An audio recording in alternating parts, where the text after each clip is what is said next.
এটা চিরসত্য।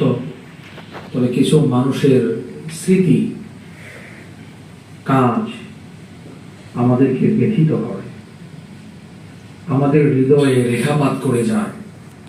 তিনি মরেও অমর হয়ে থাকেন। তো তন্মধ্যে একজন আমাদেরই শ্রদ্ধেয়, আমাদেরই সহযোদ্ধা, সহকর্মী, আমাদের শিমুল ভাই। তো আল্লাহ রাব্বুল আলামিনের হুকুম, হায়াতে জিন্দেগি শেষ আল্লাহ রাব্বুল আলামিন নিয়ে গেছেন। কিন্তু আমাদের এই ব্যথা, এই বেদনা ভুলবার না। এই ক্ষত অনেক দিন লেগে যাবে শুকাবার।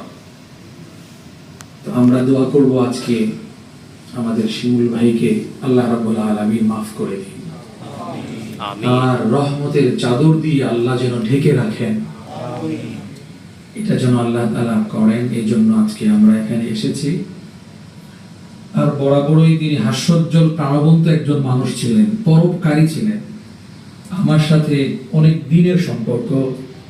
আমাদের এখানে এমবি স্যার আছেন, হেলুল ভাই আছেন, সাথে শিমুল ভাই খুব গোপনে দানকে, সহযোগিতাকে পছন্দ করতেন এবং মানুষের পাশে সহযোগিতার হাত বাড়ানো